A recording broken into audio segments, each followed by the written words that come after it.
을 봉독하겠습니다. 오늘 말씀은 여호수아서 6장 1절에서 5절까지의 말씀입니다. 제가 먼저 읽겠습니다. 여리고 성은 이스라엘 자손을 막으려고 굳게 닫혀 있었고 출입하는 사람이 없었다.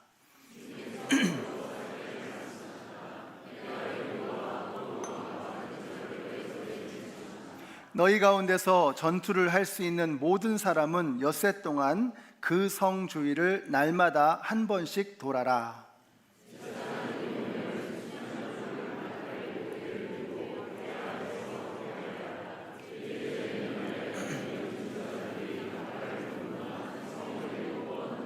함께 읽습니다. 제사장들이 숫, 양, 뿔, 나팔을 한번 길게 불면 백성은 그 나팔 소리를 듣고 모두 큰 함성을 질러라. 그러면 성벽이 무너져 내릴 것이다. 그때의 백성은 일제히 진격하여라. 아멘. 우리 옆에 계신 분들에게 한번 인사해 주세요. 하늘 복 받으세요. 네, 하늘 복 받으세요. 네, 하늘의 온갖 신령한 복이 여러분에게 또 여러분의 가정에 임하게 될 줄로 믿습니다. 자, 이제 이스라엘은 가나안 땅에 들어왔습니다. 이제부터 본격적인 가나안 정복 전쟁이 시작되는 것입니다. 자, 그런데 전쟁을 시작하기 전에 하나님께서 이스라엘 백성들에게 어떤 특별한 명령을 내리십니다. 어떤 명령이냐? 할례를 받으라는 것입니다. 이해가 됩니다. 왜냐하면 할례라는 것은 하나님의 백성이 되는 증표이기 때문이죠. 이제 가나안 땅으로 들어가기 전에 너희가 하나님의 백성임을 몸에 새기고 그 증표를 가지고 들어가라. 이해가 됩니다. 자, 문제는 뭐냐? 이것이 장소가 길갈이었다는 것입니다. 왜 문제가 되느냐? 한번 그림을 한번 보시죠. 자, 이제 이렇게 언약궤를 메고 요단강을 건넌 것입니다. 그 다음 그림을 보여주시면 여기 모압 평지에서 이제 가나안 땅으로 들어가는데 여기 앞에 요단강이 있죠. 이 요단강을 지나서 이제 드디어 가나안 땅으로 들어온 것입니다. 그리고 이스라엘 백성들은 여기 길갈에 머물러 있는 것이죠. 길갈이 어떤 곳인가 하는 것을 여러분이 잘 보셔야 합니다. 적진으로 들어온 겁니다. 자, 그리고 나서 뭐예요? 이 길갈은 여리고성 바로 앞에 있는 거예요. 적들이 코앞에 있는 것입니다. 여기에서 할례를 받으라는 거예요. 할례는 요즘처럼 뭐 이렇게 위생이나 뭐 소독약이나 의료 장비 이런 게 있는 것도 아니고 남자가 할례를 받으면 거의 죽습니다. 한 3일 내지 길게는 일주일 동안 끙끙 앓는 겁니다. 누워 있어야 되는 거예요. 자, 그러면 어떻게 될까요? 여기 여리고에서 적들이 쳐들어오면 이스라엘 백성들은 몰살당하는 것입니다. 굉장히 위험한 상황이죠. 자, 그러니까 이스라엘 백성들이 할례를 받고 텐트에 누워서 끙끙 일주일 동안 앓으면서 뭘 했을까요? 기도하는 겁니다. 하나님 살려주세요. 하나님 도와주세요. 하나님 아니면 우리 가족, 우리 민족 다 죽습니다. 하나님 지켜주세요. 이렇게 간절하게 매달리는 것입니다.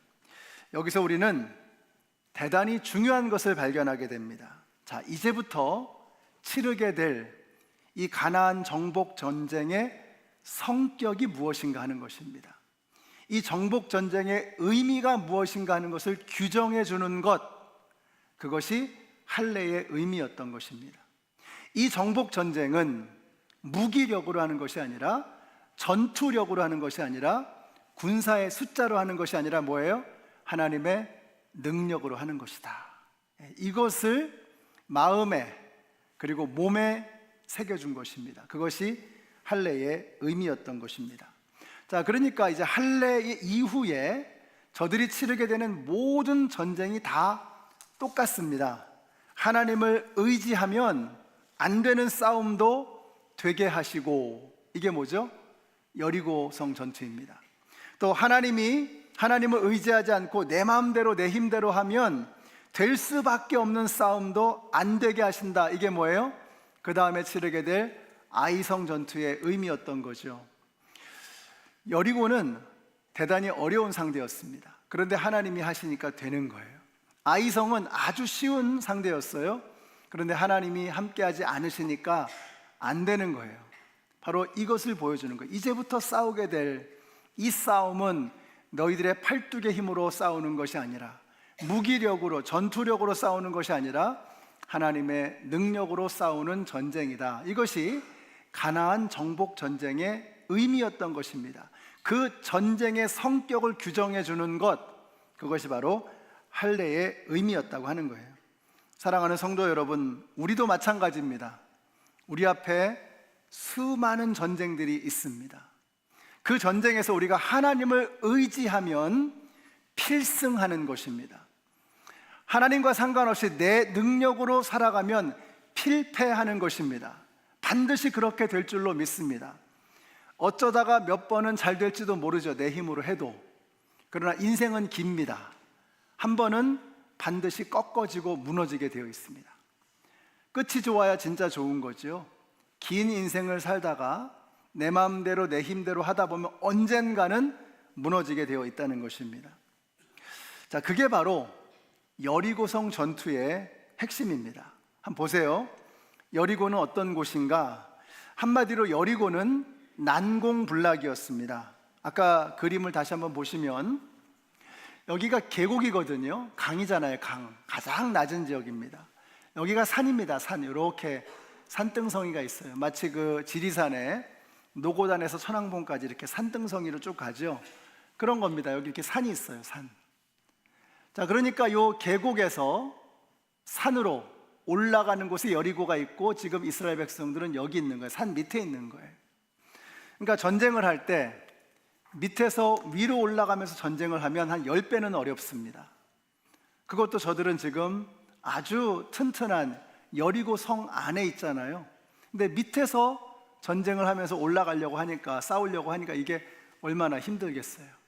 이게 싸움이 안 되는 거예요. 여리고는 천혜의 요새였습니다. 그뿐만이 아닙니다. 무기력이 달라요. 무기를 가지고 있는 무기에 이게 종류가 다른 거예요. 이스라엘은 청동기 문명이었습니다. 가나안은 이미 철기 문명으로 들어온 거예요. 이게 무슨 차이냐? 청동은 900도 정도면 녹습니다. 근데 철은 1500도가 넘어가야지만 녹일 수 있어요. 900도라는 온도는 장작불을 떼면 만들 수 있는 온도거든요. 근데 1500도까지 올리려고 하면 그냥 이게 장작불 떼워가지고는 안 되는 거예요. 특수한 연료가 필요하고 장치가 필요한 겁니다. 무슨 말이죠? 청동기와 철기는 단순한 재료의 차이가 아니라 문명의 수준, 기술력의 확연한 수준 차이를 보여주는 것이다 라는 거죠. 그러니까 여러분 생각해 보세요. 지금 난공불락의 요새죠. 무기력도 수준 차이가 엄청난 거예요. 이건 게임이 안 되는 겁니다. 처음부터 말이 안 되는 그런 전쟁이었다라고 하는 거예요. 그런데 저 여리고 성 안에서 놀라운 일이 벌어집니다. 같이 읽겠습니다. 시작. 요단강 서쪽에 있는 아모리 사람의 모든 왕과 해변에 있는 가나안 사람의 모든 왕이 주님께서 이스라엘 자손 앞에서 그들이 요단강을 다 건널 때까지 그 강물을 말리셨다는 소식을 듣고 간담이 서늘했고 이스라엘 자손 앞에서 아주 용기를 잃고 말았다. 자, 모든 면에서 압도적인 가나안 사람들이 지금 벌벌 떨고 있는 겁니다. 이해가 안 되는 거예요. 자, 저들이 벌벌 떠는 이유가 뭐냐? 요단강이 갈라졌다는 거예요. 근데 누가 가르셨어요? 이스라엘의 하나님이 가르셨다는 것입니다. 이 소식을 듣고 저들의 마음이 녹아버렸습니다. 정신이 혼미해져 버린 거예요. 사기가 땅에 떨어지고 전의를 상실해 버린 겁니다. 이건 안 되는 싸움이다. 근데 이해가 안 되잖아요. 무기력 대단하죠. 지금 철옹성 같은 그 난공불락의 요새에 있지요. 싸움이 안 되는데 저들의 마음이 녹아버린 거예요. 사기가 완전히 땅에 떨어진 것입니다. 그래서 놀랍다는 것입니다. 뭐죠? 지난주 말씀 기억나시나요? 마침 추수를 거두는 시기였기 때문에 요단강의 수위가 가장 높은 그런 시점이었다라고 말씀을 드렸죠.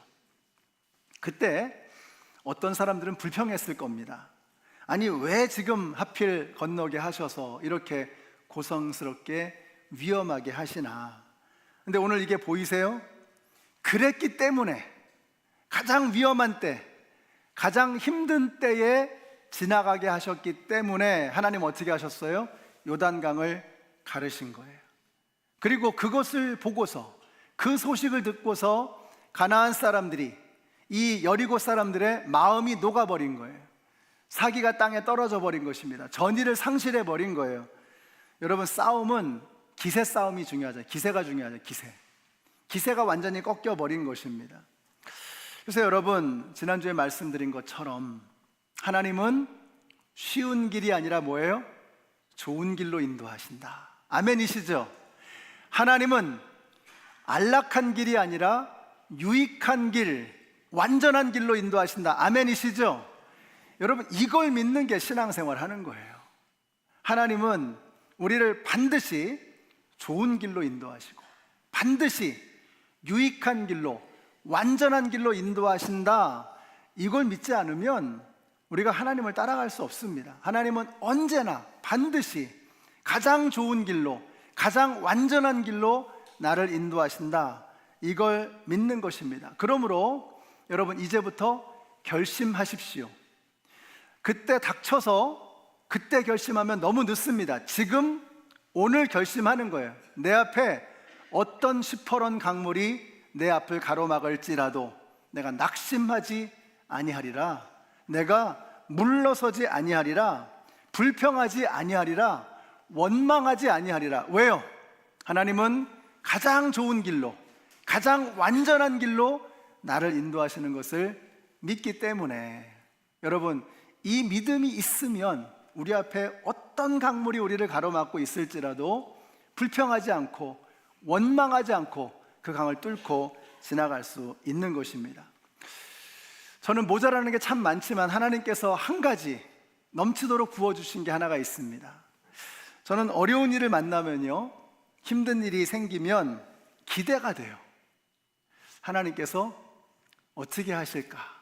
하나님이 어떻게 일하실까? 이게 기대가 되는 거예요.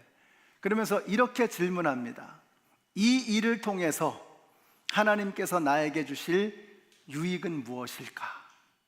여러분, 이 질문이 내 인생을 바꾸는 것입니다. 여러분도 이제부터 질문을 바꾸십시오. 하나님, 왜 이런 일을 주셨습니까?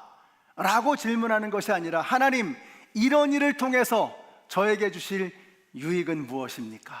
이렇게 질문을 바꾸면 우리의 삶의 태도, 인생을 바라보는 나의 태도가 달라질 수밖에 없는 거예요. 자, 이제 여리고 전투가 시작이 됩니다. 뭐라고 명령하시는가? 같이 읽겠습니다. 시작. 제사장 7명을 숫 양뿔 나팔 7개를 들고 궤 앞에서 걷게 하여라. 1회째 되는 날에 너희는 제사장들이 나팔을 부는 동안 성을 7번 돌아라.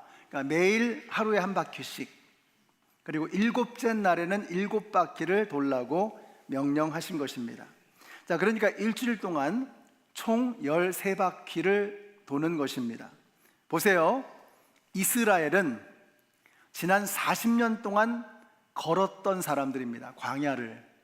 그러니까 이 여리고성 13바퀴 도는 건 이건 일도 아니에요. 이건 어려운 게 아니에요. 그러면 이스라엘 백성들에게 정말 힘들고 어려웠던 것은 무엇일까요? 아니, 성을 도는 것과 성을 무너뜨리는 것 사이에 어떤 연관성이 있는가? 이게 납득이 안 되는 겁니다. 납득이. 이해가 안 되는 거예요. 아니, 성을 도는 게 어려운 게 아니에요. 성을 도는 것과 성을 무너뜨리는 것 사이에 도대체 무슨 상관관계가 있느냐? 이게 이해가 안 되니까 걸음이 떨어지지가 않는 겁니다. 이게 어려운 거예요. 이스라엘 백성들이 요단강을 건널 때도 마찬가지였죠. 뭐가 어려운 거였어요? 아니 뭐 강에 발을 내딛는 게 뭐 그렇게 어려운 일이겠습니까? 근데 진짜 힘들었던 이유가 뭐예요? 강에 발을 딛는 것과 강이 갈라지는 것 사이에 어떤 논리적인 정합성이 있냐는 거예요. 연결이 안 되잖아요, 연결이.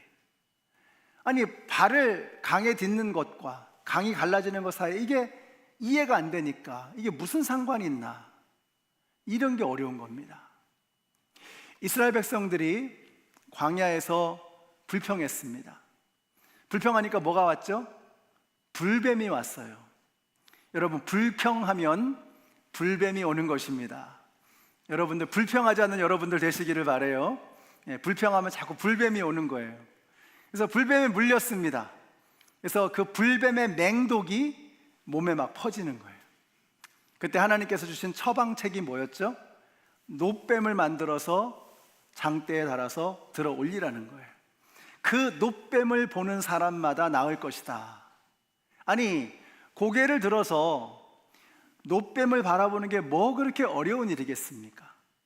근데 어려운 게 뭐예요? 놋뱀을 바라보는 것과 불뱀의 맹독이 해독되는 것 사이에 도대체 무슨 연관성이 있냐는 거예요. 이게 이해가 안 되는 거예요. 이게 어려운 것입니다. 여러분, 믿음이 무엇입니까?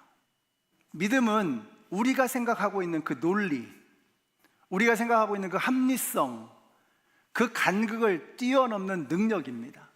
그것을 뛰어넘을 때 하나님의 역사가 나타나기 시작하는 거예요.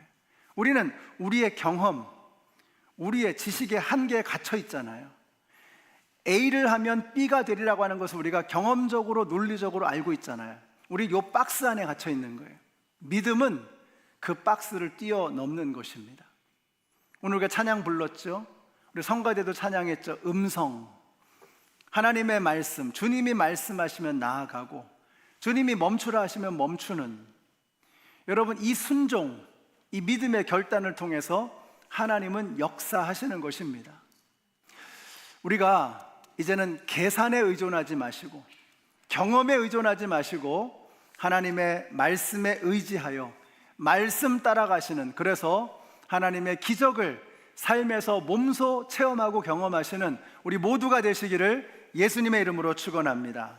우리 교회가 그런 교회가 되시기를 축복합니다. 그래서 13바퀴를 도는 것이 결코 쉽지는 않았을 것입니다. 납득이 안 되니까. 자, 그런데 그래도 만일 한 바퀴를 도는데 성의 이쪽 구퉁이가 살짝 무너지고 또 한 바퀴를 도는데 성의 저쪽 구퉁이가 살짝 무너지고, 그러면 어떻게 될까요?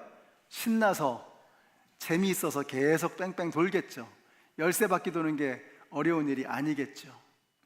근데 왜 어려워요? 12바퀴를 돌았는데도 여리고성이 꼼짝도 하지 않는 거예요. 이런 게 어려운 거예요. 우리가 기도하는데 기도할 때마다 하나님께서 조금씩이라도 좀 들어주시면 신바람 나서 기도할 텐데, 여러분, 기도가 왜 어렵습니까?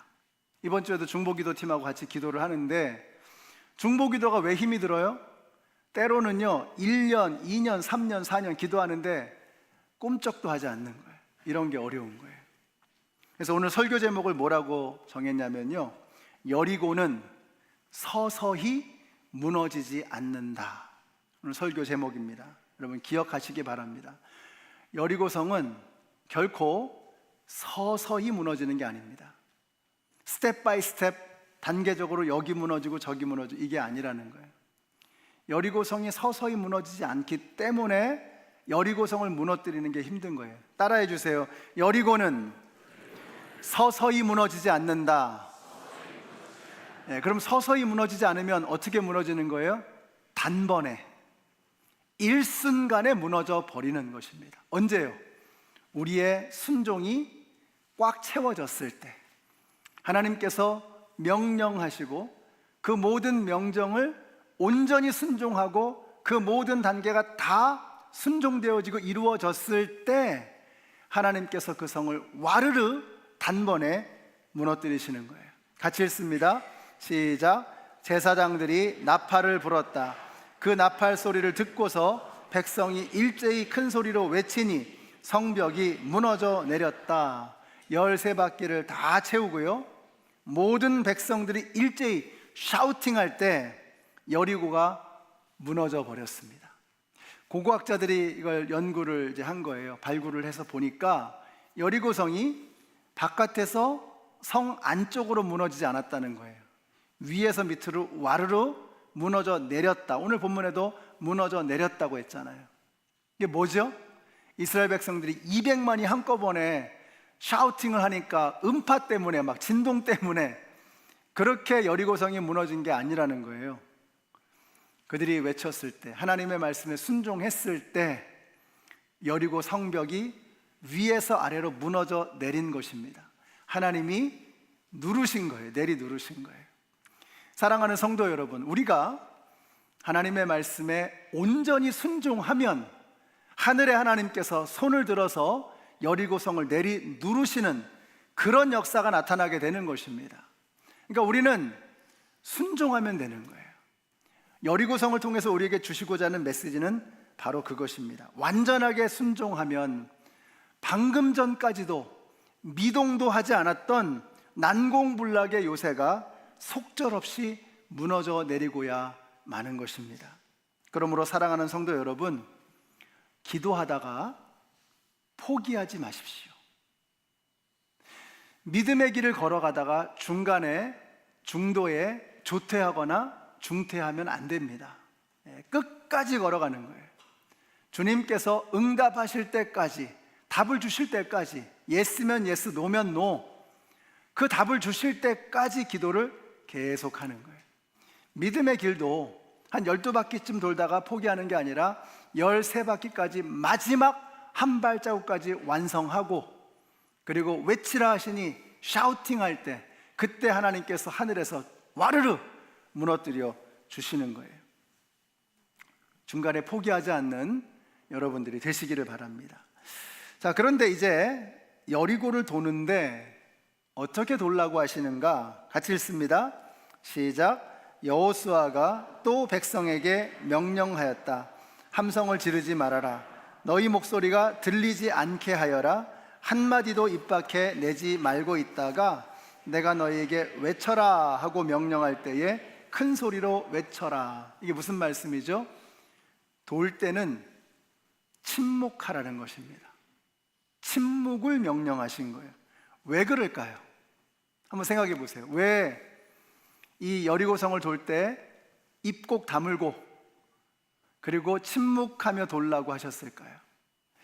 만약에 13바퀴를 돌면서 프리토킹을 시작하면 난장판이 됐을 겁니다. 온갖 불평과 비방과 추측과 특별히 부정적인 소리들이 난무했겠죠. 아니, 이래가지고 되겠어? 괜히 고생만 시키고 피곤하게 왜 이러시는 거야? 하나님 왜 이러시는 거야?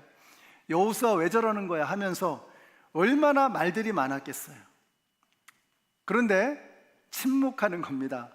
13바퀴를 도는데 성 안에서 보니까 여러분 무섭지 않겠어요? 아무 말도 안 해. 그리고 한 바퀴 돌고 집으로 가고, 한 바퀴 돌고 또 집으로 가고, 마지막 날은 7바퀴를 돌고. 아유, 스푸키할 것 같아요. 막 무서울 것 같아요. 왜 침묵하라고 하셨는가? 우리 안에 있는 부정적인 말들을 멈추라는 것입니다. 우리 그리스도인들이 믿음 생활하면서 이게 참 중요한 것 같습니다. 해야 할 말과 하지 말아야 할 말이 있습니다. 저는 우리 연합장로교회 성도님들 입에서 하지 말아야 할 말들, 부정적인 말, 누구 비방하는 말, 헐뜯는 말, 사람의 마음에 상처 주는 말, 그 사람을 무너뜨리는 말, 이런 말들이 멈추게 되시기를 바랍니다. 이간질하는 말, 이런 말들이 끝나게 되시기를 바라요. 어두운 말들이 사라지게 되시기를 바라요. 대신에 우리의 입술에서 생명의 언어가 막 튀어나와야죠. 사람을 살리는 말, 격려하는 말, 칭찬하는 말, 위로하는 말, 예수 그리스도의 복음을 전하는 그런 말들이 나와야죠. 자, 그런데 침묵을 명령하신 더 중요한 이유가 있다는 생각이 듭니다. 뭘까요? 여러분, 침묵하라는 것은 뭐예요? 왜 침묵하라고 하셨을까요? 왜 여리고성을 돌면서 입을 다물라고 하셨을까? 더 중요한 소리가 있다는 것입니다. 사랑하는 성도 여러분, 저는 여러분이 세상의 잡다한 소리에는 귀를 막으시고 침묵하시기 바랍니다. 그리고는 하늘에서 내려주시는 하나님의 음성을 향해서는 귀를 쫑긋 세우는 저와 여러분이 되시기를 바랍니다. 이것이 승리의 비결인 거예요. 우리 속이 너무 시끄러워요. 우리 속이 너무 시끄러워요. 그래서 하나님의 음성이 들리지 않아요. 심지어는 기도할 때에도 하나님의 음성을 들으려고 하지 않고 내 하고 싶은 얘기만 열심히 하지 않습니까? 심지어는 성경을 읽을 때에도 그래요. 참, 성경을 읽을 때에도 끊임없이 내 안에서 소리가 시끄러워요. 하나님의 음성을 침묵 가운데, 정적 속에서 그 하나님의 말씀을 무릎 꿇고 들어야 하는데 나는 내 안에 소리가 너무 많은 거예요. 그래서 하나님의 음성이 말씀을 봐도 기도를 해도 들리지 않는 거예요. 내 소리가 너무 크니까. 오늘 하나님께서 저와 여러분에게 명령하십니다. 침묵해라. 입을 다물어라. 너희 안에 있는 시끄러운 소리를 잠잠히 하여라. 그리고 들으라고 말씀하시는 거예요. 들어라. 그 하나님의 음성을 들을 때 그 안에 승리의 능력, 승리의 비결이 있는 것을 믿으시기 바랍니다. 이제 우리 성도님들이 말하기를 멈추고 귀를 열어서 듣기 시작하는 축복을 누리게 되시기를 예수님의 이름으로 축원합니다. 오래된 이야기입니다.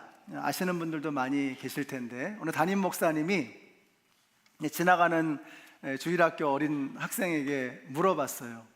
얘야, 여리고성을 누가 무너뜨렸는지 아니? 했더니 이 녀석이 그래요.